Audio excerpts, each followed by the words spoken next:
You think you have to chase it. You think you have to fight for it. You think that if you just work harder, push longer, and want it more desperately, the life you dream of will finally arrive. But you're wrong. The truth is simpler, stranger, and far more powerful than anything you've been taught. It lives in three places at once: in stillness, in surrender, in becoming. Not in the doing, but in the being. Not in the grasping, but in the allowing. There is a silent force operating in your life right now, even as you read these words. It moves while you sleep. It works while you rest. It bends circumstances toward you in ways your conscious mind will never fully see. The ancient ones knew it. The masters of the mind named it. And tonight I'm going to give it a name you will never forget. I call it the allowing state, a hidden current that the desperate never touch, but the surrendered ride all the way home. Hear this and let it sink into your bones. You do not attract what you chase. You attract what you are. You do not receive what you beg for. You receive what you become. And here is the part that should stop you cold. The person who never learns this will spend their entire life running toward a horizon that retreats with every step, working harder and harder while watching others, who seem to do so little, receive so much. They will call it luck. They will call it injustice. They will never know that they were the wall standing between themselves and everything they ever wanted. So let me ask you something, and do not answer too quickly. What if the very effort you are so proud of is the exact thing keeping your blessings away? Keep that question close. We are only beginning. Most of your life you were taught a single brutal equation. Want something, then suffer for it. Struggle, sweat, sacrifice, and only then, maybe, if you are lucky, you will be allowed to have it. You learned to measure your worthiness by your exhaustion. You learned that rest was laziness, that stillness was weakness, that the harder the road, the more you deserved the destination. But the universe does not run on exhaustion. God does not bless you according to how tired you are. And the deepest law of the mind has nothing to do with force. Consider this. There is a reason some people seem to manifest with grace, while others fight for years and see nothing. The reason is not talent. It is not connections. It is not even discipline. The reason is the state they live in, the vibration they carry, the quiet certainty that hums beneath every word they speak and every step they take. The scriptures reveal a principle so profound that most people read right past it. In the gospel it is written, "Seek first the kingdom of God and his righteousness, and all these things will be added unto you." Notice what it does not say. It does not say fight for these things. It does not say earn these things. It says seek the kingdom first, the kingdom that is within you, the inner state of alignment with the divine, and everything else flows as a natural consequence. The blessings are added. They are not extracted from you through suffering. They are added to a soul that has found its center. Napoleon Hill spent a lifetime studying the most successful people who ever lived, and he arrived at the same mountaintop the prophets reached thousands of years before. Napoleon said that any thought mixed with a feeling of faith begins immediately to translate itself into its physical equivalent. Not thought alone, not effort alone, thought soaked in faith, thought married to emotion, the feeling that it is already done. This is where struggle dies and creation begins. When you operate from anxiety, you broadcast a frequency of lack. Every desperate action whispers to life, "I do not have this yet. I am not enough yet. It has not come yet." And life, the perfect mirror, responds in kind. You continue to not have. You continue to lack. Your striving becomes a prayer for more striving. But when you settle into the allowing state, something shifts in the unseen. You stop emitting the frequency of the beggar, and you begin emitting the frequency of the one who already has. And to that frequency, the universe leans in. Before we go deeper, I want you to do something small but powerful. Somewhere in your life right now, there is a place where you have been pushing too hard. A relationship, a goal, a dream you have been trying to force into existence. I want you to bring it to mind. Just hold it gently in your awareness as we continue. Do not push it. Just notice it. Because by the end of this journey, you're going to learn how to release it into the hands of a power far greater than your own struggle. There is a difference between giving up and letting go, and the world has confused the two for far too long. Giving up is born of despair. It says, "I cannot, so I quit." It collapses inward. It abandons the dream. But letting go is born of faith. It says, "I have done my part, and now I trust." It opens outward. It honors the dream by releasing the death grip that was strangling it. In the book of Psalms it is written, "Commit your way unto the Lord, trust also in him, and he shall bring it to pass." Read that again slowly. It does not say fight until you collapse. It says commit and trust, and he shall bring it to pass.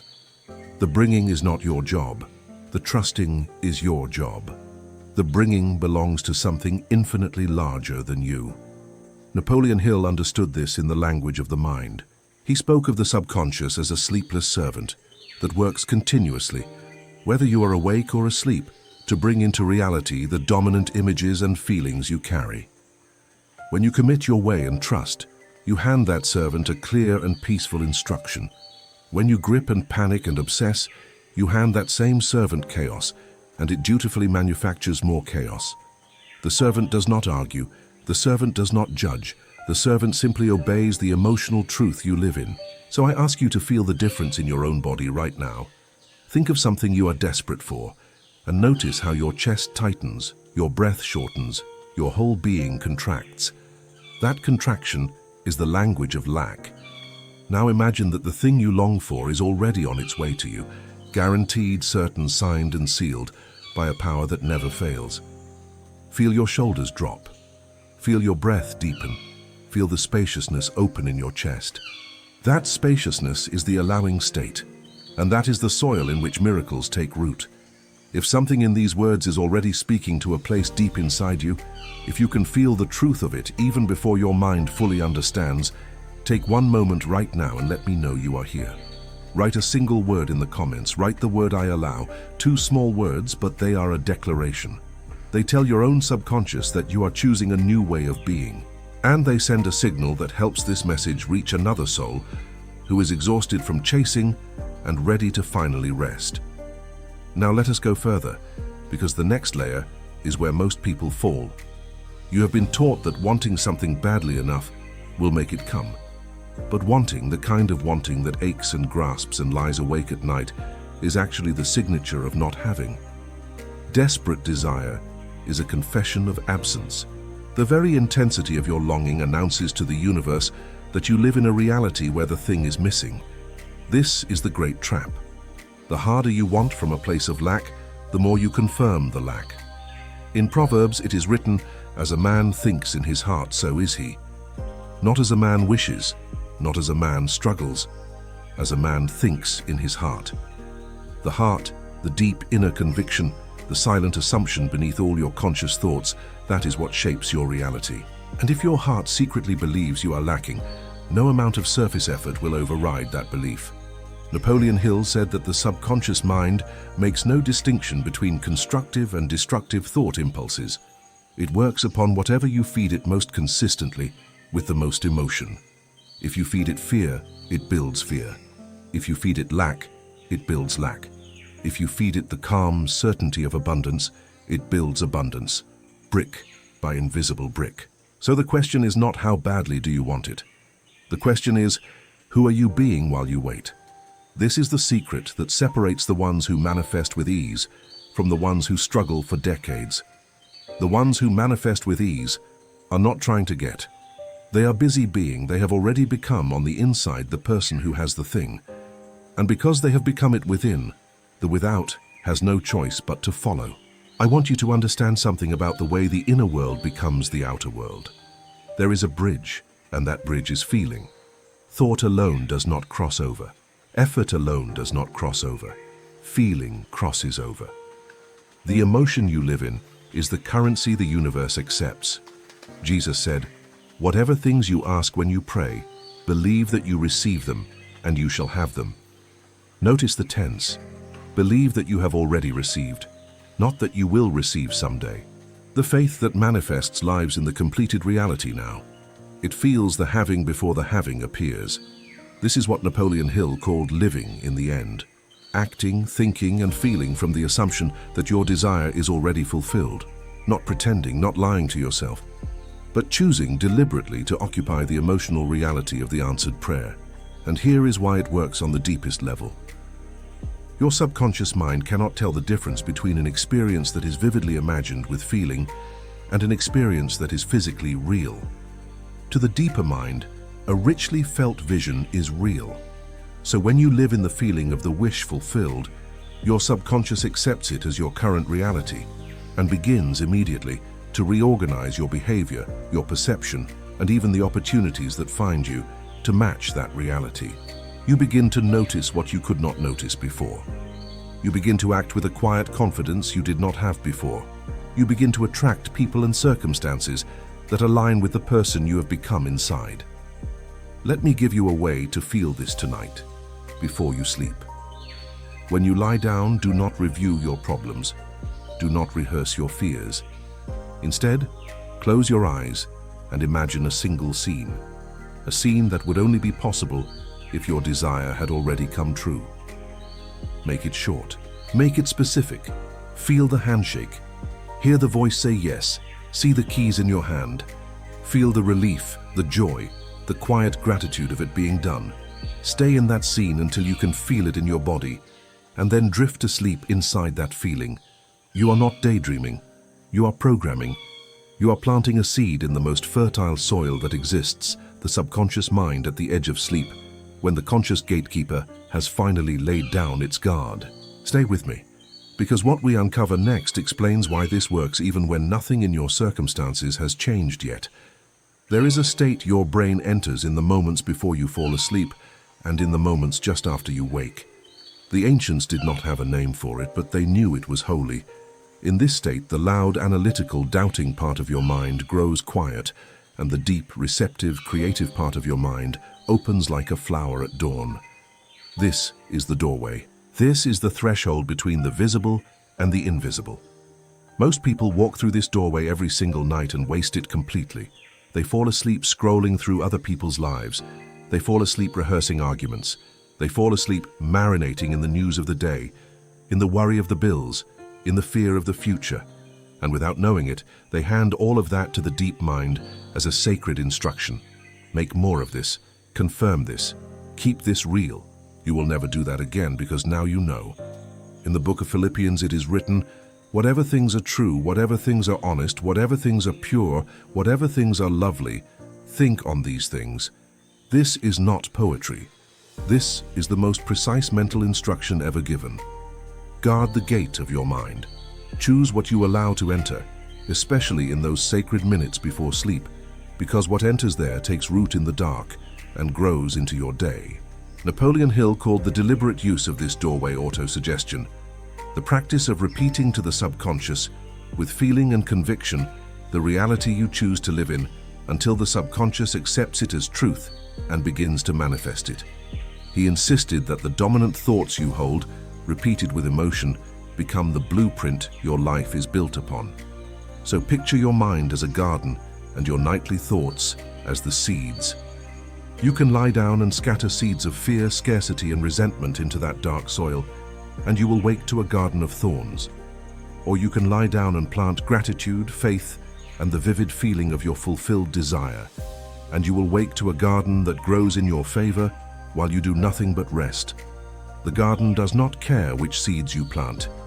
It only knows how to grow what it is given, and this is the great mercy of it all. You do not have to force the growth. A farmer does not stand over the soil pulling the seedling upward to make it rise faster. He plants, he waters, and then he trusts the unseen process of life to do what only it can do.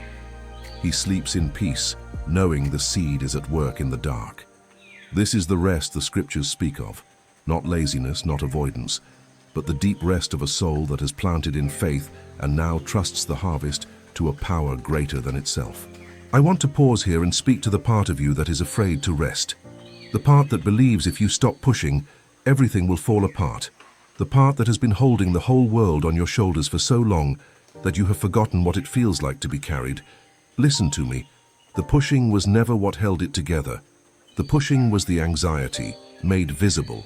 And the moment you release the anxiety, you do not lose control. You gain access to a power that was waiting for you to get out of its way. If you have ever felt that exhaustion, that bone-deep tiredness of carrying everything alone, I want you to share this video with one person who needs to hear it. Someone who is striving and straining and slowly burning out.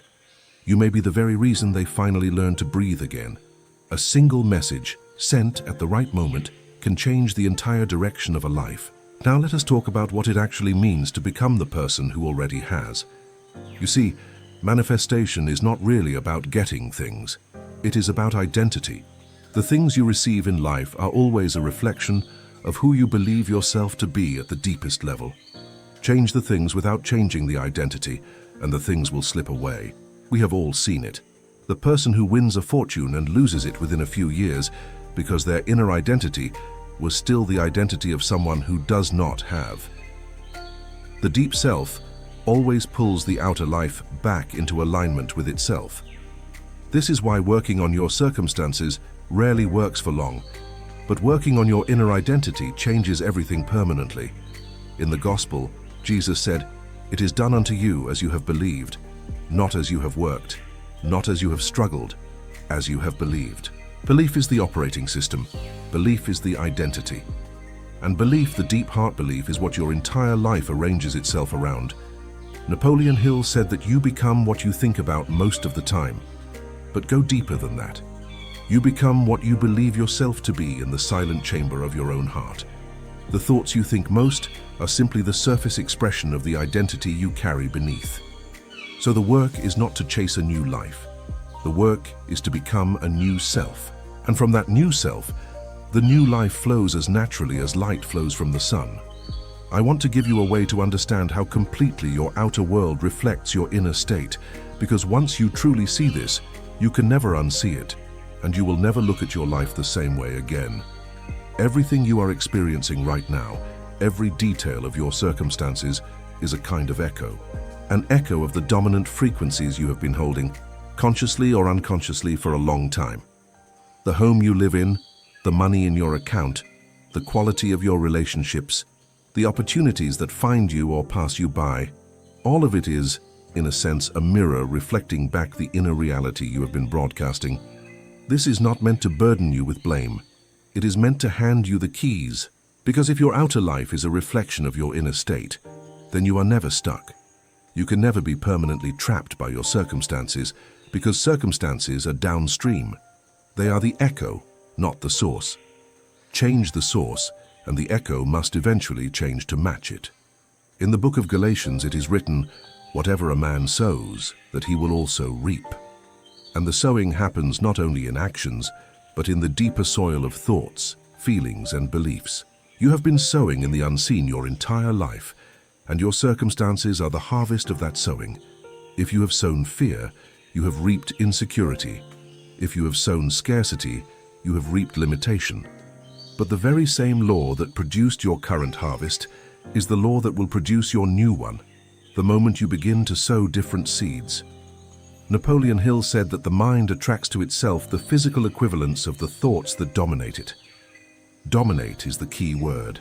Not the occasional positive thought, but the dominant, repeated, emotionally charged inner state.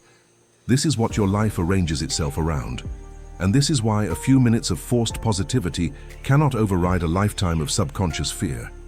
The work is to change the dominant state itself patiently through repetition and feeling until the new frequency becomes your natural home. So pause and look at your life, not with judgment, but with curiosity. Ask yourself, what has my life been reflecting back to me? What dominant inner state has been producing these results? The answer may be uncomfortable, but it is profoundly liberating because it reveals exactly where the real work lies.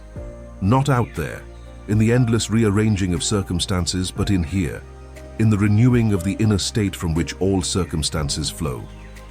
You cannot fix a reflection by struggling with the mirror. You change the reflection by changing what stands before it. And what stands before the mirror of your life is your own inner being. Let me speak now about the difference between wanting and intending, because the two feel similar, but live on entirely different frequencies. Wanting is rooted in lack. To want something is to declare its absence. The more intensely you want, the more deeply you affirm that you do not have. Wanting keeps the thing at a distance, perpetually one step beyond your reach, because the very energy of wanting is the energy of separation. Intending is rooted in certainty. To intend something is to align with its inevitability. There is no anxiety in intention, no desperation, no clutching. Intention says, "This is mine, it is coming, and I am simply moving toward it as it moves toward me." Intention rests in the knowing, while wanting writhes in the lacking. Watch how a child who is deeply loved asks for something. There is no desperation in their asking, because they have no doubt they are cared for. They ask with the easy confidence of one who knows they belong, who knows they will be provided for. That is intention. That is the posture of the beloved child we spoke of, rather than the orphan fighting for scraps. In the Gospel, Jesus said, "Ask, and it shall be given you." But the asking he describes is not the desperate begging of one who doubts. It is the trusting request of a child to a loving parent, the kind of asking that already knows the answer is yes. Ask from that place, not from the gnawing hunger of lack, but from the settled confidence of one who knows they are heard. So shift your inner language from wanting to intending. Stop saying, "I want this so badly," and begin to know quietly, "This is mine, and it is on its way." Feel the difference in your body. Wanting contracts, intending relaxes, and the relaxed certainty of intention is precisely the allowing state from which all true manifestation flows. How do you become a new self? You do not wait for the evidence. This is the mistake almost everyone makes. They say, "I will feel abundant when the money comes. I will feel loved when the relationship arrives. I will feel peaceful when the problem is solved." But that is backward. That is waiting for the outer to create the inner, when the entire law works the other way around. You must feel it first, you must become it first, you must walk, speak, breathe and rest as the person who already has, while there is still no external proof at all. That is faith. That is the substance of things hoped for, the evidence of things not yet seen. Let me give you something to carry with you, a set of words to live inside of, not just to repeat. When you wake tomorrow, before your feet touch the floor, before you reach for your phone, before the worries of the day rush in, take 3 slow breaths and say gently, as a statement of fact, not a desperate plea, "I am safe. I am provided for. What is mine is already on its way to me. I do not chase. I allow, and I receive with open hands." Say it not to convince yourself, but to remind yourself of what is already true in the unseen. There is a question I want you to sit with, and I do not want you to rush to answer it. If you already believed with every cell of your being that everything you desire was guaranteed to arrive in perfect timing, how would you carry yourself today? How would you walk into the room? How would you treat the people around you? How would your shoulders rest? How would you breathe? That way of being, that posture of quiet certainty, is available to you right now. Not when the thing arrives, now. And the moment you adopt it, you stop blocking the very thing you have been straining toward. Let me tell you what blocks it plainly, so you can recognize it in yourself. Resistance blocks it. The constant inner argument with reality, the clenching against what is, the refusal to accept the present moment as it is. When you resist what is, you anchor yourself to it. What you resist persists, because resistance is a form of intense attention, and attention feeds. Impatience blocks it, the frantic checking, the demanding that it come now on your timeline in your way. Impatience is distrust wearing a mask. It says, "I do not believe this is handled, so I must intervene." And that very intervention disrupts the unseen process that was already at work. Unworthiness blocks it, the quiet corrosive belief that you do not deserve good things, that blessings are for other people, that you are somehow disqualified. This belief operates beneath your awareness, silently turning away the very gifts that try to reach you. You cannot receive what you do not believe you deserve. And here is the liberating truth. None of these are who you are. They are conditioned patterns, learned over years. And what was learned can be unlearned. You were not born anxious. You were not born believing in scarcity. You were not born feeling unworthy. These were installed in you, and you have the power starting tonight to install something new. In the book of Romans, it is written, "Be transformed by the renewing of your mind." Transformed, not by changing your circumstances, but by renewing the mind. The renewing is the work. The transformation is the result, and it happens from the inside out, never the other way around. Napoleon Hill said the subconscious mind will accept and act upon any instruction given to it repeatedly, charged with emotion. This is your power and your responsibility. You are giving it instructions every single day, whether you intend to or not. Every worry is an instruction. Every complaint is an instruction. Every moment of gratitude is an instruction. The question is only whether you will give those instructions consciously or let your old fears give them for you. I want you to imagine, just for a moment, what your life will look like 1 year from now if you change nothing. If you keep chasing, keep straining, keep feeding the deep mind the same diet of fear and lack you have been feeding it. Picture it honestly. The same struggles, a little more tired, a little more discouraged. The dream a little further away. Now imagine the opposite. Imagine that starting tonight, you become a person who plants peace into the fertile dark before sleep. Who wakes in gratitude. Who moves through the day from a settled certainty that what is theirs is already on its way. Imagine the compounding effect of that, day after day, month after month. Imagine who you would become. Imagine what would find you. That second life is not a fantasy. It is a decision. And the decision is made not once, but 1,000 small times, in 1,000 quiet moments, when you choose the feeling of faith over the feeling of fear. If you feel the weight of that choice right now, if you feel the pull of the life that is possible for you, take a breath and let this moment matter. Tap the like button on this video. It is a small motion of the hand, but it is also a signal to the unseen that you are saying yes to this path, and a signal that helps this message reach the next person who is lying awake, exhausted from striving, who needs to hear that they are allowed to rest. Now let us go into the practice, because understanding without practice is just entertainment, and you did not come here to be entertained. You came here to be transformed. The first practice is the practice of the threshold. Every night the doorway opens. Every night you stand at the edge of sleep with the most powerful creative tool in the universe in your hands. From now on, you will not waste it. As you lie down, release the day, let it go. It is finished. Then deliberately, choose one feeling to fall asleep in. Choose gratitude. Choose the feeling of the wish fulfilled. Choose peace. And let that feeling, not your worries, be the last thing your mind holds before it surrenders to sleep. You are planting in the dark, and the dark is faithful. It will grow what you give it. The second practice is the practice of the first light. The moment you wake, before the world rushes in, you are still standing in the doorway open on the other side. In that soft moment, do not grab your phone. Do not reach for the news. Instead, plant again. Speak your truth. I am provided for. What is mine is coming to me. I move through this day in trust. Set the frequency of your day before the day sets it for you. The third practice is the practice of the catch. Throughout the day, your old mind will rise up. It will whisper the familiar fears. It will reach for the worry like a tongue reaching for a sore tooth. Your job is not to fight it.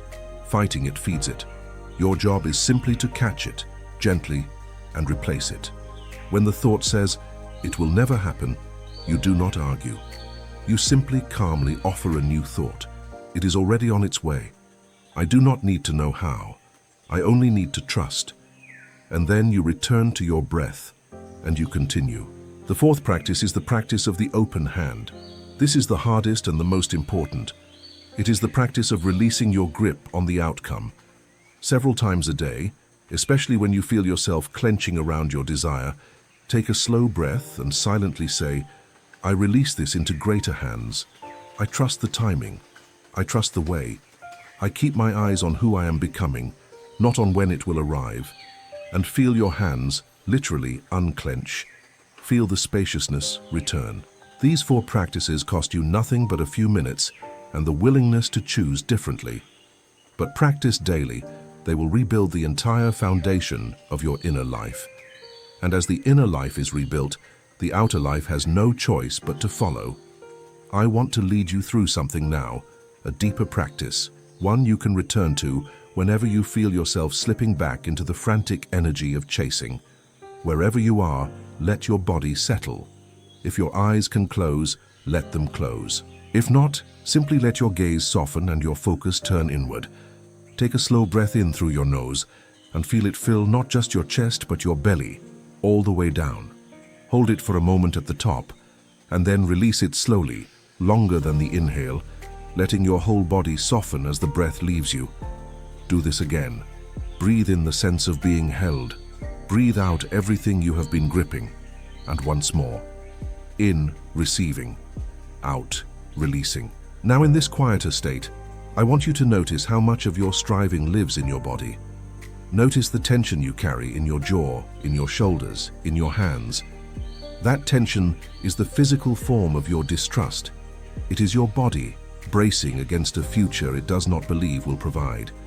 And as you breathe, I want you to invite that tension to release, just a little, to let your jaw soften, to let your shoulders drop away from your ears, to let your hands open. You do not have to hold everything together. Even for these few breaths, you are allowed to be held. In this softened state, picture the life you long for, not as something distant, but as something already real, already yours, simply waiting for you to relax into it. See yourself living it. Feel the ease of it. Feel the gratitude of having arrived. And notice, this feeling is available to you right now, in this moment, before anything in your circumstances has changed. The feeling does not wait for the evidence.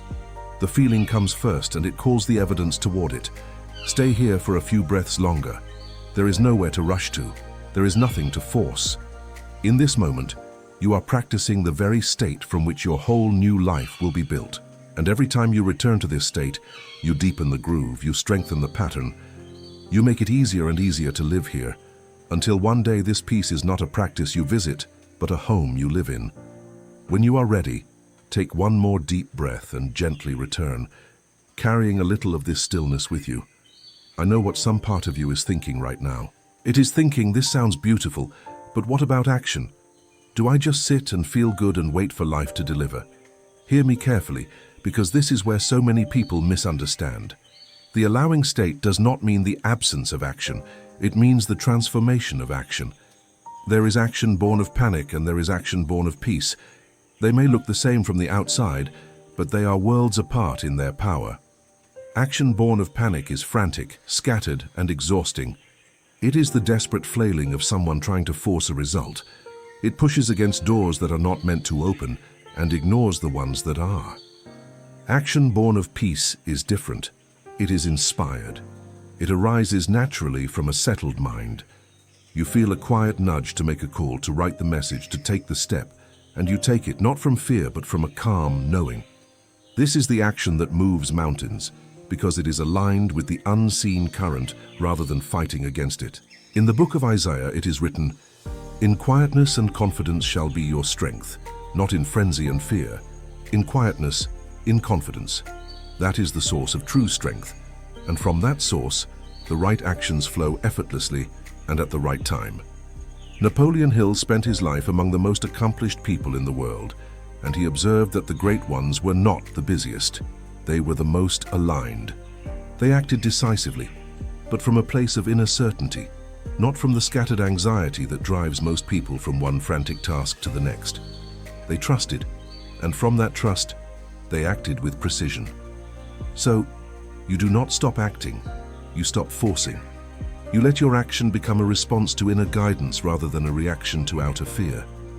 You do less, but what you do carries infinitely more power, because it is backed by the whole weight of your aligned inner world. I want to return now to that thing I asked you to hold at the very beginning. That place in your life where you have been pushing too hard. Bring it back to mind. The relationship you have been trying to control. The goal you have been straining toward. The dream you have been gripping so tightly that your knuckles have gone white. I want you to imagine setting it down, not throwing it away, not abandoning it, setting it down gently into hands far larger and more capable than your own.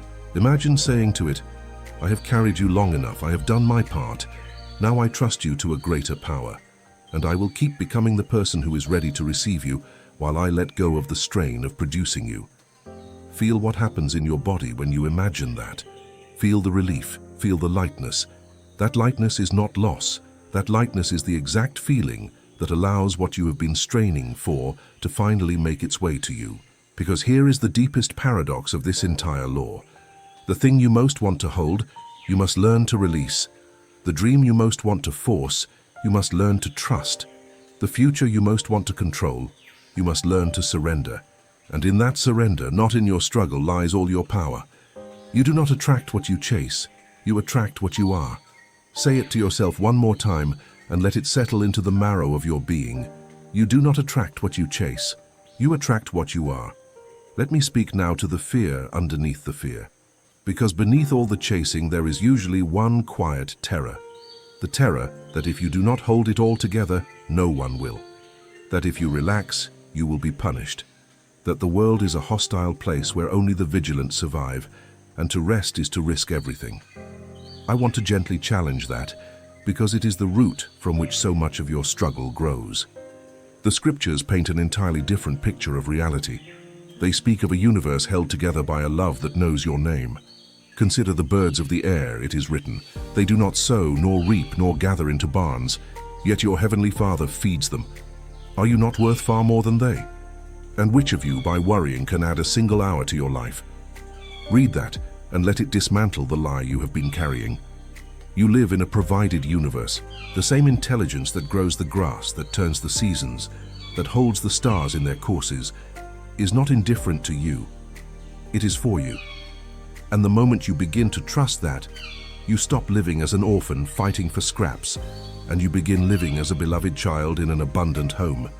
This shift in identity changes everything. The orphan must grasp, hoard, and fear, because the orphan believes there is not enough and no one is coming. The beloved child can rest, trust, and receive, because the beloved child knows there is more than enough and is held by a love that never fails. Which one have you been living as? And which one will you choose to be, starting now? Napoleon Hill, for all his study of the mind, came to a deeply spiritual conclusion at the end of his life. He spoke of an infinite intelligence available to every person who learns to align with it. He said that the moment of true faith, when doubt is finally released, is the moment that infinite intelligence begins to act on your behalf. He understood that the highest manifestation does not come from the straining of the individual will, but from the surrender of that will into harmony with something vastly greater. The masters of every tradition arrived at the same place. The mystic and the scientist, the prophet and the psychologist, all pointing to the same mountaintop. That your power is not in your grasping, but in your alignment, not in your control, but in your trust, not in your effort, but in your becoming. I want to take you somewhere quiet now. A small practice you can return to any time the fear rises and the urge to chase grips you again. Close your eyes if you can. If you are driving or walking, simply soften your gaze. Take a slow breath in and let it out even more slowly. Feel your body held by whatever is beneath you. The chair, the bed, the earth itself. You do not have to hold yourself up. You are already being held. Now in your mind, picture everything you have been chasing, all of it, gathered into your two open hands. Feel the weight of it, the years of effort, the worry, the wanting. And now slowly turn your palms upward and imagine releasing all of it into the open sky. Watch it rise, light as breath, carried away by a current you cannot see but can finally trust. And as it rises, feel the space it leaves behind. The emptiness in your hands is not a loss. It is room. Room for the new to arrive in a way your grasping never allowed. Room for grace to do what struggle never could. Stay here a moment. Breathe. There is nothing to chase. There is nothing to force. What is yours is already moving toward you, and your only task is to remain open enough to receive it. When you are ready, gently return. That state, the open-handed, deeply trusting, quietly certain state, that is the allowing state. And the more you visit it, the more it becomes your home. And when it becomes your home, your whole life begins to rearrange itself around the frequency of someone who already has. I want to address something honestly because I do not want to sell you a fantasy. You will not do this perfectly. You will slip back into chasing. You will catch yourself gripping again, worrying again, straining again. This is not failure. This is the path. The renewing of the mind is not a single event. It is a practice, a returning, 1,000 gentle corrections. The goal is not to never fall back into fear. The goal is to return to faith more quickly each time, to notice the chasing sooner, to release the grip with more ease, to spend more of your hours in trust and fewer in panic. Slowly, the proportions shift, and one day you realize that peace has become your default and struggle has become the exception. That is the transformation, and it happens not in a moment, but in the patient accumulation of 1,000 small choices. In the book of Galatians it is written, "Let us not grow weary in doing good, for in due season we shall reap if we do not lose heart." In due season. The season is not yours to set. The reaping is not yours to force. Your only task is to keep planting, keep trusting, and not lose heart, while the unseen does its faithful work beneath the soil. So do not be discouraged if the harvest is not instant.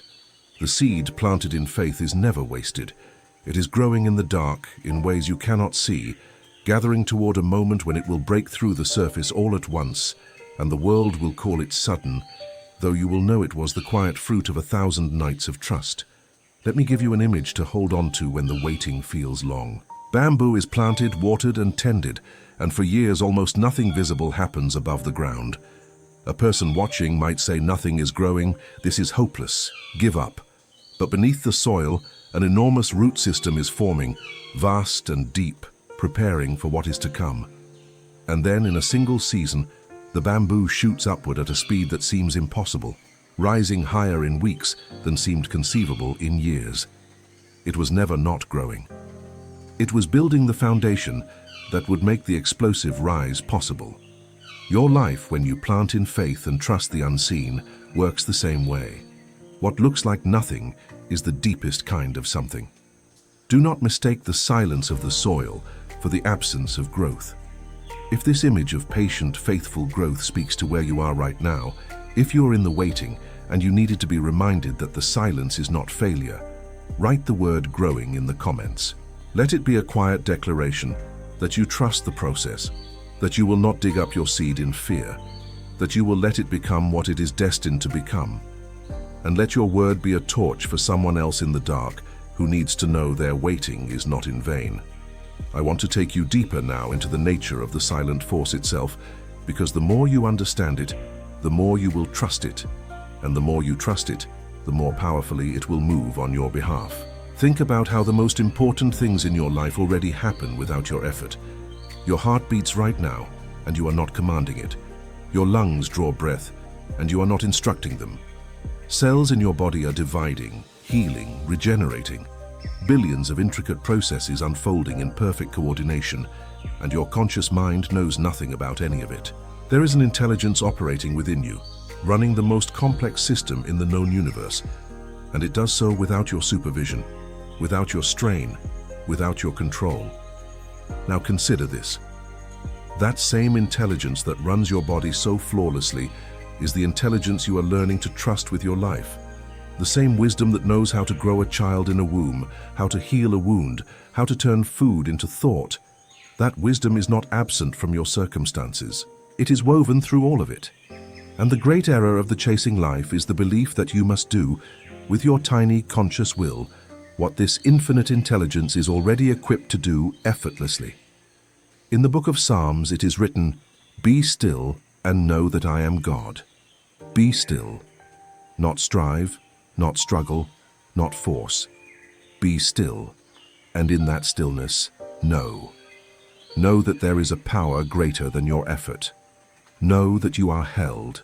Know that the same force keeping the planets in their orbits is fully capable of arranging the small details of your one precious life.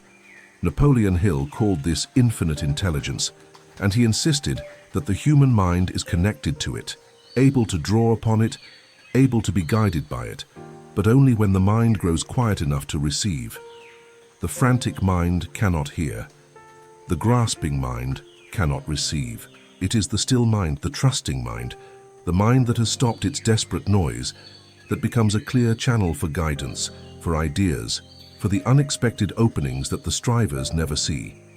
How many breakthroughs in human history came not in the moment of frantic effort, but in the moment of release, the idea that arrives in the shower, the solution that comes in the dream, the answer that surfaces the moment you stop forcing it and step away. This is not coincidence. This is the law. When you release your grip, you open the channel. When you stop straining, you start receiving. So the stillness I am inviting you into is not passive. It is the most active receptivity there is. It is the open field in which the seeds of infinite intelligence can finally take root in your awareness. Let me speak now about gratitude, because it is the secret accelerator of everything we have discussed, and most people use it completely wrong.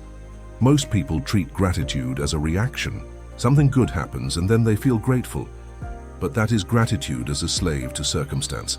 The masters of manifestation discovered something far more powerful. They learned to use gratitude as a cause rather than an effect. They gave thanks before the evidence arrived, and in doing so, they tuned themselves to the frequency of already having. Consider the deepest implication of this.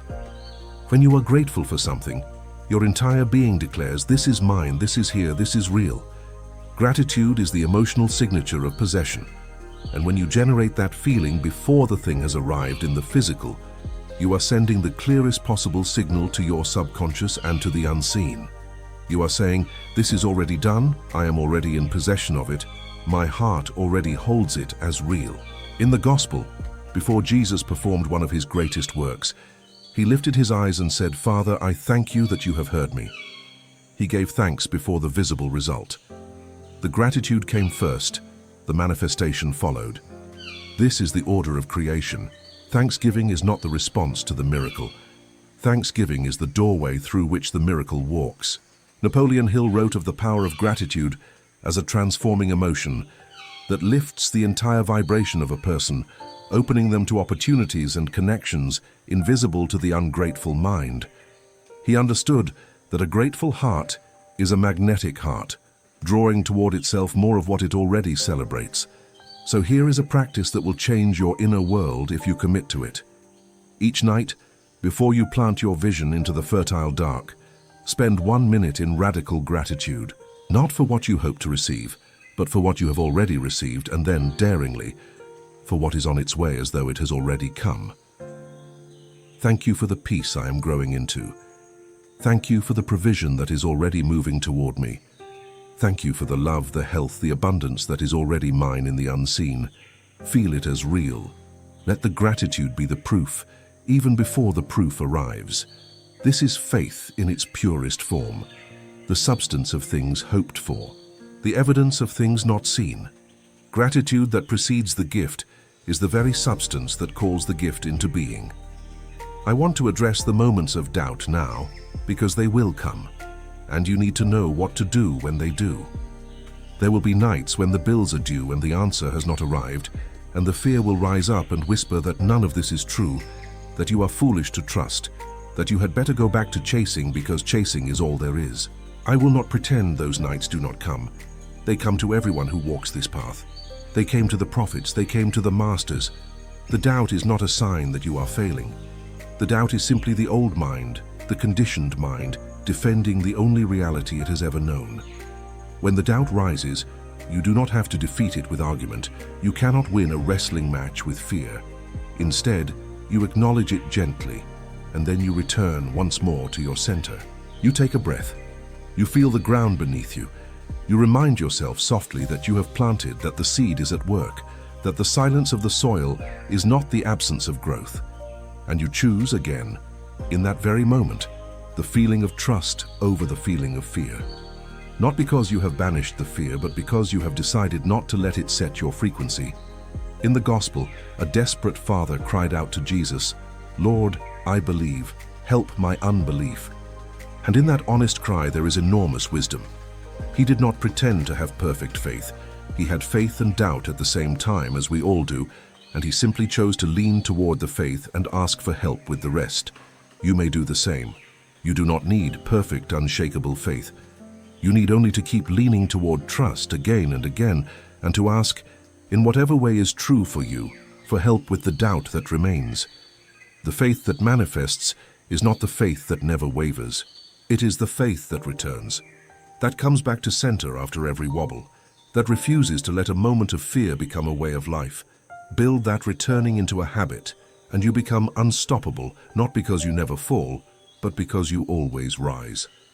Let me speak to you now about the people around you, because they are part of this picture in a way you may not have considered.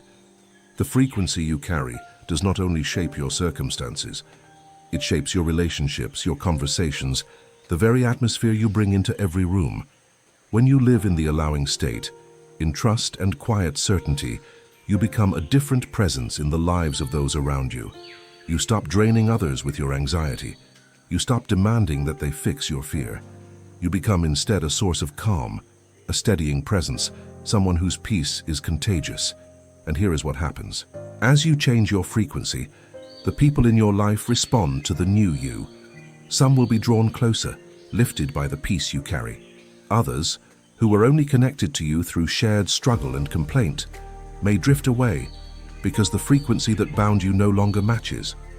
Do not mourn this. It is the natural rearranging that happens when you change from within.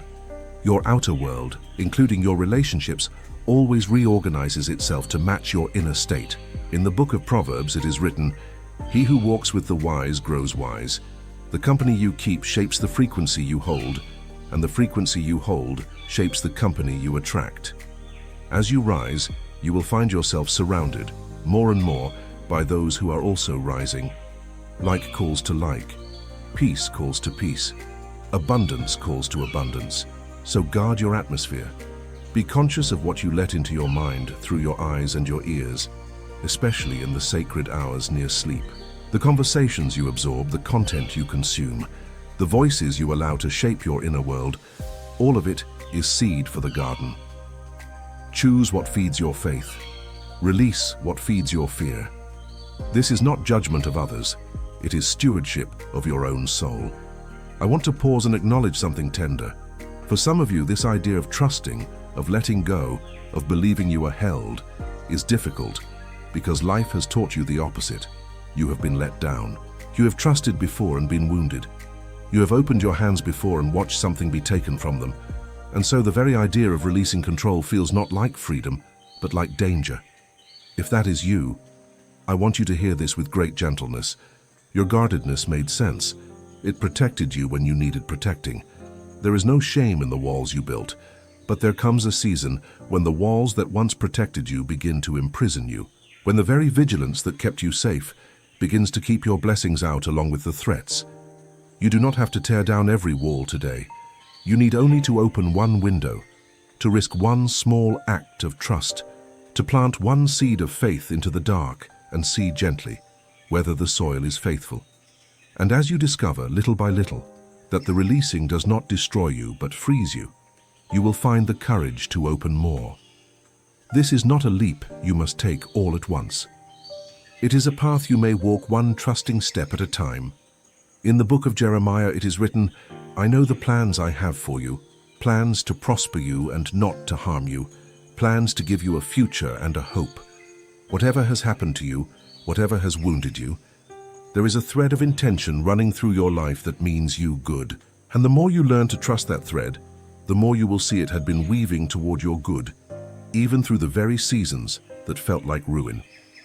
Now let me give you something to hold for the days when the waiting tests you most, because the space between planting and harvest is where most people abandon the path, and I do not want you to be among them.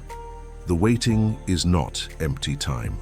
The waiting is the most important part. In the waiting, you are being shaped into the person who can hold what you are asking for. Think about it. So many people receive what they wanted and lose it because they were not yet the person who could sustain it. The waiting is the apprenticeship. It is where your faith is forged, where your identity is rebuilt, where you become, slowly and surely, the one who not only receives the blessing, but keeps it. So do not despise the waiting. Do not curse the season of apparent silence. In that silence, the roots are going down. The character is being built. The frequency is being established so deeply that when the blessing comes, it will not knock you off balance, but will find in you a vessel strong enough to hold it forever. In the book of James it is written, "Let patience have its perfect work, that you may be complete, lacking nothing." The patience is not punishment. The patience is the perfecting. It is making you complete, so that what you receive does not expose a lack in you, but lands in a wholeness already prepared to hold it. I want you to feel something right now. Wherever you are, place a hand over your own heart. Feel it beating. That heartbeat has not missed a single day of your entire life. Through every fear, every disappointment, every dark night, it kept beating, faithfully, without your effort, sustained by a power you did not have to summon. Let that be your evidence. You have been carried this whole time. The same faithfulness that has beat your heart through every moment of your life is the faithfulness you are now learning to trust with everything else. You are not alone in this. You never were. The force that has sustained you until this moment is the same force that will carry you the rest of the way, if you will only let it. Now let us bring this all the way home, into the deepest part of you. There is a difference between the life you live and the life that lives through you. The chasing self believes it must generate everything, produce everything, force everything into being through sheer will. It is exhausting because it is trying to do the work of the infinite with the limited power of the small self. But there is another way to live.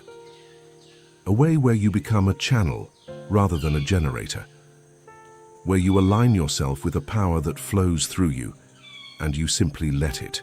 The sail does not generate the wind. It does not strain to produce the wind. It simply opens itself, positions itself, and lets the wind carry the ship. And a sail aligned with the wind moves a vessel that all the rowing in the world could never move so far. You have been rowing your whole life. Rowing against the current, blistered hands, aching back, barely moving. And the entire time, there was a wind waiting to carry you, if only you would stop rowing long enough to raise the sail. Raising the sail is the allowing state. It is the surrender that is not weakness but the highest form of power. It is the trust that lets the infinite do what the finite never could. Let me speak about time now, because impatience with timing is perhaps the single greatest reason people abandon the path right before the breakthrough. You live inside time, moment by moment, unable to see what is coming. But the intelligence you are learning to trust does not live inside time the way you do. It sees the whole field. It sees the connections that have not yet formed, the people who have not yet entered your life, the doors that are being prepared to open at exactly the right moment. What feels like delay to you is very often divine arrangement, the careful aligning of countless pieces that must come together at precisely the right time for your good. How many times have you looked back on a delay that frustrated you in the moment, only to realize later that the timing was perfect, that if it had come when you demanded, you would have missed something better, that the waiting positioned you for an outcome you could never have engineered? This is the pattern of a life lived in trust. The timing that felt cruel in the moment reveals itself, in hindsight, as mercy. In the book of Ecclesiastes it is written, "To everything there is a season and a time to every purpose under heaven. Your blessing has a season. It cannot be forced to ripen before its time, any more than fruit can be commanded to ripen in a single night." The farmer who tears open the unripe fruit in his impatience destroys the very thing he was waiting for. But the farmer who trusts the season receives the fruit at the peak of its sweetness. Napoleon Hill observed that the greatest achievements often came to people just beyond the point where lesser souls had given up. The breakthrough lived one step past the place where most people quit, and he noticed that those who persisted were not the ones who strained the hardest, but the ones who held faith the longest, who refused to lose heart in the gap between the planting and the harvest. So when impatience grips you, when the voice says it should have come by now, gently remind yourself, the timing is not mine to control. The timing belongs to a wisdom that sees what I cannot. My task is not to rush the harvest. My task is to keep my frequency steady, to keep my faith warm, to keep becoming the one who is ready, so that when the perfect moment arrives, I am prepared to receive it fully. There is a deep peace available the moment you release your grip on timing. The peace of trusting that what is meant for you cannot pass you by, and what passes you by was never meant to stay. the peace of knowing that no good thing is ever truly late in the economy of the infinite. It arrives exactly when it is meant to, woven perfectly into the larger pattern of your becoming. I want to speak to the deepest layer of identity now, because everything we have explored rests upon it. Beneath all your roles, beneath all your circumstances, beneath all your wins and losses, there is something in you that has never changed. The awareness that has watched your entire life unfold. The presence that was there in your childhood and is here now reading these words. That presence is not lacking, it was never lacking. It does not need to chase anything because it is already whole. The chasing self, the anxious self, the striving self is not the truth of who you are. It is a costume you put on, a pattern you learned, a frightened identity built from old wounds and inherited fears. And beneath that costume is the real you, the self that is already held, already whole, already connected to the infinite source of all provision. The work of transformation is not to add something to yourself that you lack. It is to remember something you forgot, to return to the wholeness that was always there beneath the noise. The manifestation you seek is not really about acquiring things. It is about living from your true self, the self that is naturally abundant, naturally trusting, naturally aligned with the flow of life, rather than from the false self that believes it must fight for every scrap. In the gospel, Jesus said, "The kingdom of God is within you, not out there to be chased, within, already present, already yours." The peace, the abundance, the wholeness you have been seeking in the outer world was always an inside reality, waiting to be remembered and lived from. And as you live from that inner kingdom, the outer world begins, slowly, to reflect the abundance you have found within. This is the final secret. You are not trying to become someone you are not. You are returning to who you have always been beneath the fear. And from that remembered wholeness, you no longer chase your life. You simply allow it to express the fullness that was within you all along. In the gospel, Jesus said, "Come unto me, all you who are weary and heavy laden, and I will give you rest. For my yoke is easy and my burden is light." Notice the promise. Rest. Not more struggle. Rest. The burden is light, not because the path is without challenge, but because you are no longer carrying it alone. You have laid it down into greater hands. That is the invitation of this entire message.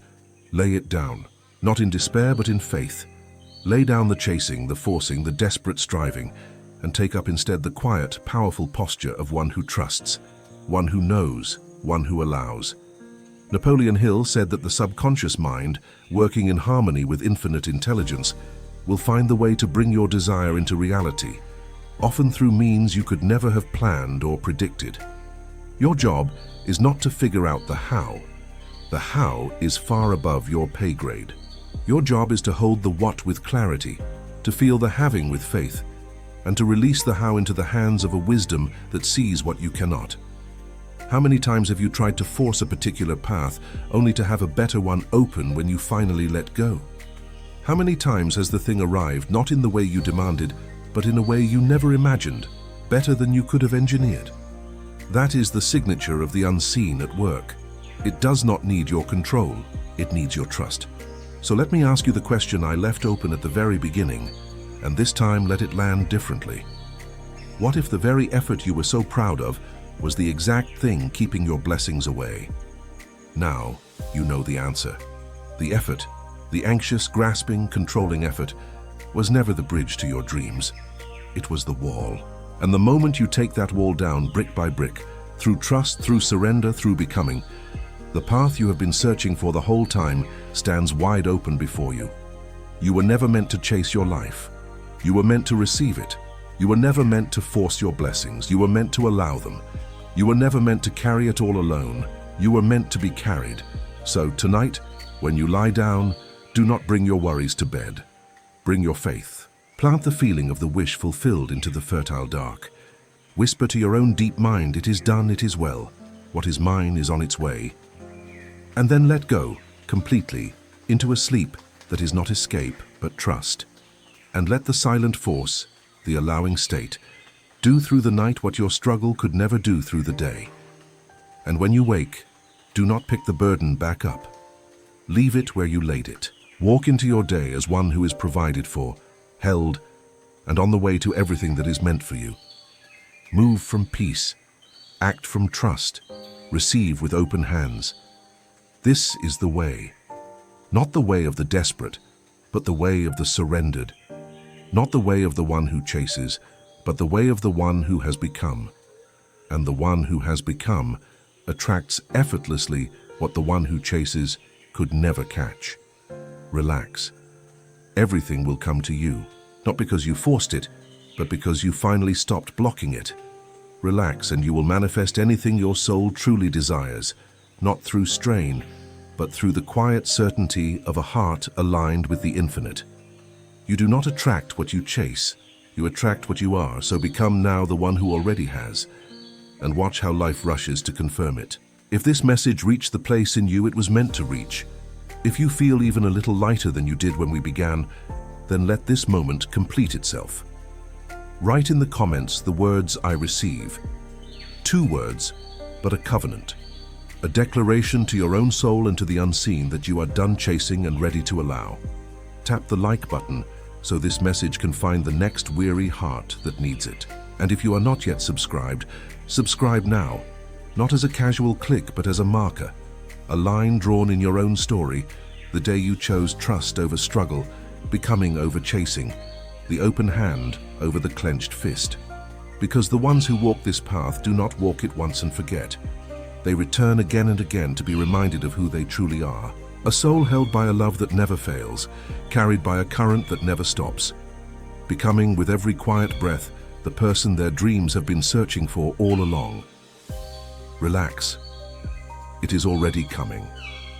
It was always coming. You only had to stop standing in its way. And now you have.